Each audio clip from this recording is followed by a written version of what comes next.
Bienvenue pour cette nouvelle séquence de paroles de la vie éternelle avec Marc Joseph. Aujourd'hui, nous sommes le 25 septembre. 25 septembre 2024 et je suis là pour te dire que ce jour du 25 septembre est encore pour toi un jour de grâce et de bénédiction. Réalise quand tu te lèves le matin. Réalise que c'est pas la grâce de Dieu que tu te réveilles. Réalise que la grâce de Jésus-Christ est encore présente dans ta vie. Remercie le Seigneur de ce qu'il te permet de te réveiller et réalise qu'il est avec toi durant toute la journée. Réalise aussi que tu dois veiller à accomplir sa volonté, toute sa volonté, durant la journée. Bien entendu, j'ai dit tout cela, ne sachant pas les événements que tu vas avoir à vivre, mais sachant bien que, quels que soient les événements, Jésus-Christ a promis d'être avec toi. Alors, je peux me permettre de te dire, pas de panique, pas de déprime, pas de découragement. Parce que le Seigneur Jésus qui est avec toi est tout puissant. Il est capable de tout changer. Il est capable de renverser même les situations les plus difficiles. Il a dit, tout est possible à celui qui croit. Si tu crois en Jésus-Christ, réalise que dès maintenant, tout est possible pour toi. Parce que là où tu ne peux pas agir, tu peux invoquer le nom de Dieu le Père dans le nom de Jésus-Christ. Jésus-Christ a dit que si tu demeures en lui et que ses paroles demeurent en toi, tu peux demander au Père ce que tu veux. Il a dit que tu demander au Père en son nom et le Père t'accordera. Alors que le nom du Père soit glorifié, que toi aussi, tu sois béni. Mais seulement, prends conscience que malgré les circonstances, malgré les misères, les douleurs, les souffrances, les abominations de ce monde, toi, Jésus-Christ est avec toi à chaque instant. Il ne t'abandonne pas. Il prend soin de toi. Il dit même qu'il est pour toi le bon berger. Et j'aime bien dire que le peuple qui a entendu Jésus dire, je suis le bon berger, c'est le peuple qui tous les matins disait que l'Éternel était leur berger. Jésus-Christ n'a pas dit que l'Éternel n'était pas leur berger. Mais il a dit que lui, il est le bon berger. Il n'ôte pas la vie des brebis. Même la brebis qui a péché, il ne lui ôte pas la vie. Il fait grâce, il pardonne. Jésus-Christ ne va jamais te demander de tuer quelqu'un qui a fait du mal, comme dans l'Ancien Testament. Jésus-Christ ne va jamais te demander de maudire quelqu'un qui te fait du mal, comme dans l'Ancien Testament. Jésus-Christ ne va jamais te demander de répliquer œil pour œil, dent pour dent, comme il est écrit dans l'Ancien Testament. Jésus-Christ dit plutôt, il est dans ta vie pour te donner la paix. Il te donne la paix, il te donne sa paix, il te laisse sa paix. Il dit même, il est dans ta vie pour que tu sois dans la joie, que sa joie soit en toi et que ta joie soit parfaite. Donc, quelles que soient les circonstances de ta vie, réalise que Jésus-Christ a un plan de sauvetage, un plan de bonheur pour toi. Excusez-moi. Et en sorte que dans les circonstances mauvaises que tu as ou que tu auras à traverser, que tu puisses même, dans ces moments difficiles, élever ta foi vers Jésus-Christ, croire en lui, croire en sa toute puissance qui va agir en ta faveur, en sorte que la panique n'envahisse pas ta vie. C'est pour ça que j'aime bien te dire, pas de panique, pas de découragement, ne te décourage pas. Élève ta foi vers Jésus-Christ, confie-toi en lui, regarde à lui et sois vainqueur dans toutes circonstances.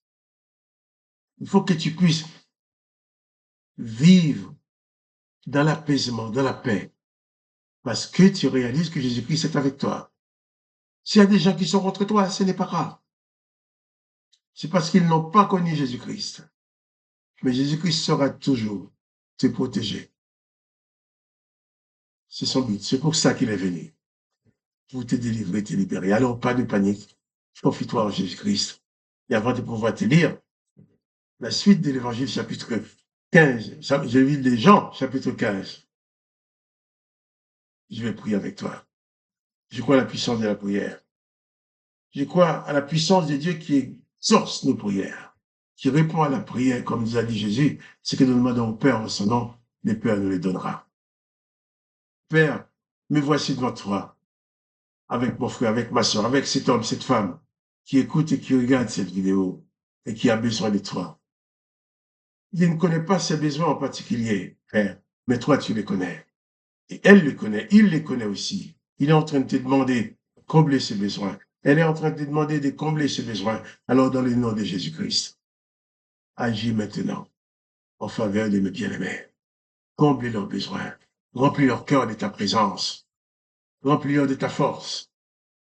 Qu'ils puissent s'installer dans ta victoire et que l'ennemi ne puisse rien faire contre lui, rien faire contre elle.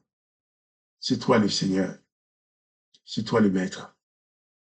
C'est toi celui qui sauve, qui guérit, qui donne la paix. Et merci. Donne la paix à mes bien-aimés.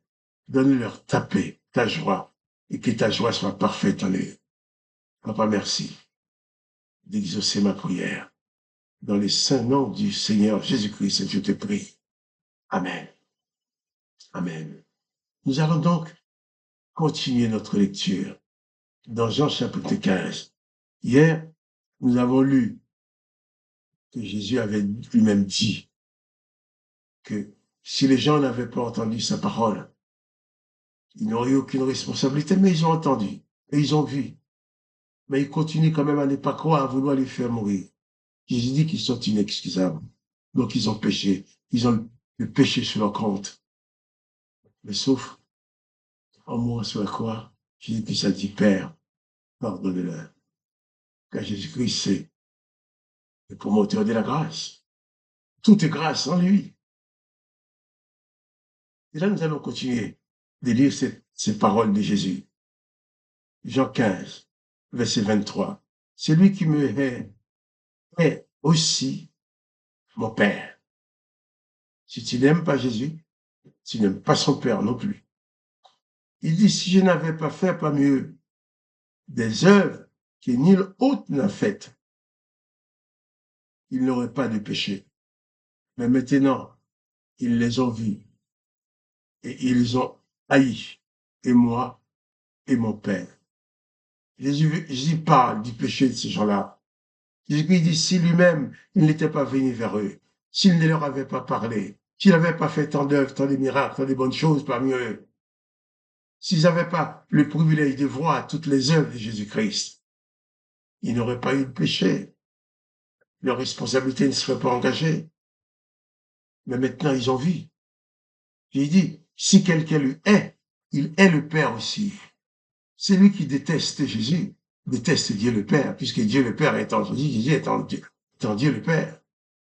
Si quelqu'un me hait, dit Jésus, il est aussi mon Père.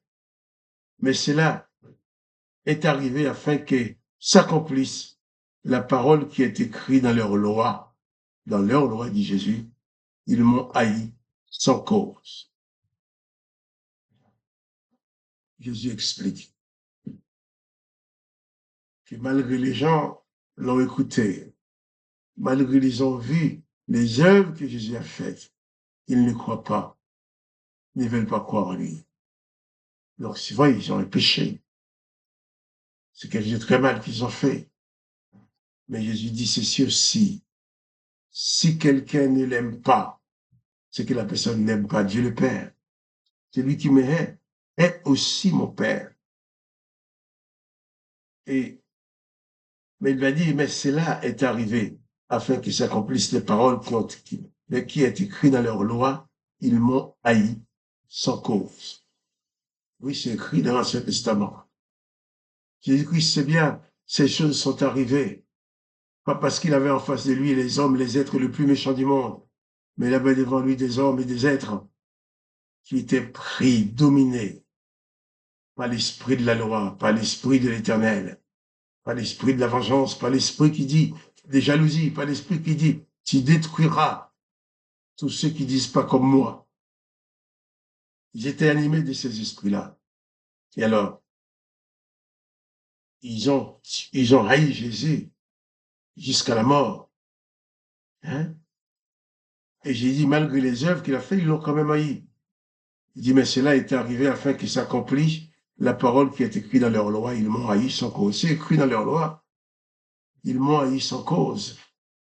Ils ne savent pas trop de qui il s'agissait. Mais Jésus-Christ dit qu'il s'agissait de lui. Ils ont haï Jésus sans cause. Ces gens-là avaient toutes les raisons d'aimer Jésus-Christ. Toutes les raisons de rester attachés à lui, puisqu'ils ont vu ses œuvres. Mais ils l'ont quand même haï. Jésus-Christ dit haï sans cause. Alors, toi, personnellement, quelle va être ta position? Vas-tu te positionner avec ceux qui préfèrent haïr Dieu le Père et Jésus-Christ, ou parmi ceux qui préfèrent aimer Dieu le Père et Jésus-Christ?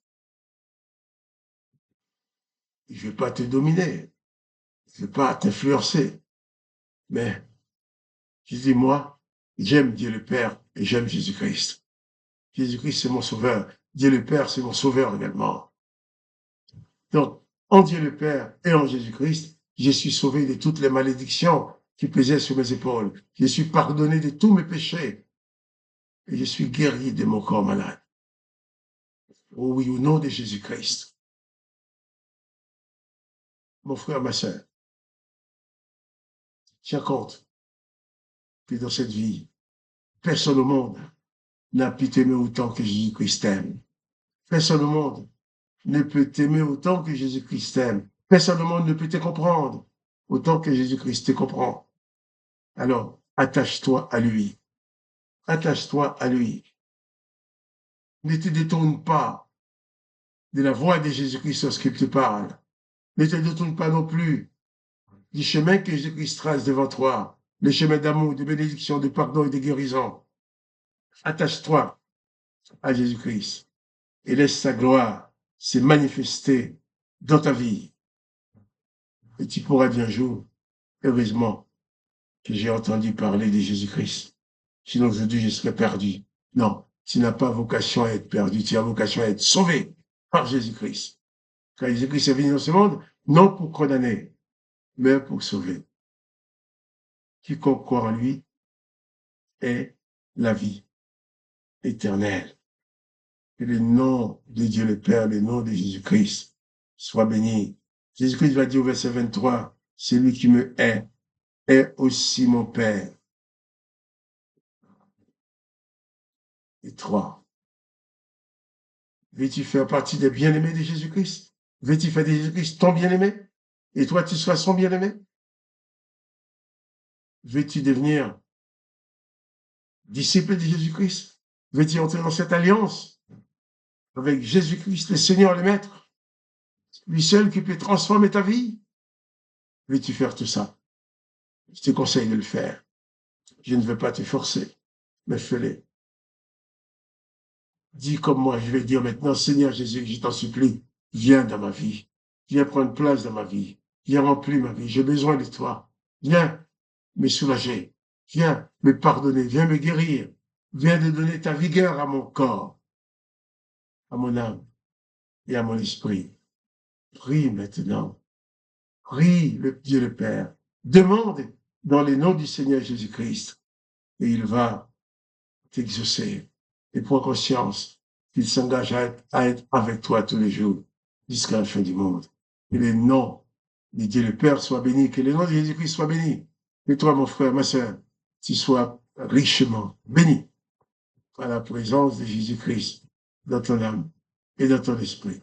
Quant à moi, Marc-Joseph, je te dis, pas de panique, pas de terreur, pas de déprime, parce que le Seigneur Jésus-Christ est avec toi. Quand il est avec toi, il est avec toi pour te conduire dans la victoire, jamais la défaite. Que son nom soit glorifié. Papa, Père Tout-Puissant, je viens devant toi et je te demande vraiment de te révéler à mon frère et à ma soeur, qu'il puisse te connaître et que sa vie soit transformée. Merci, Papa. Que le nom de Dieu, le Père, soit glorifié. Le nom de Jésus soit glorifié.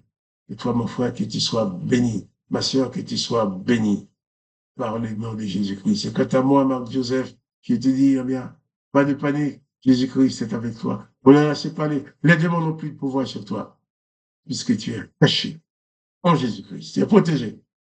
par Jésus-Christ. Alors, à toi aussi, je te dis, si tu aimes cette vidéo, partage-la avec tes connaissances. Et je te dis aussi, à demain pour les paroles de la vie éternelle.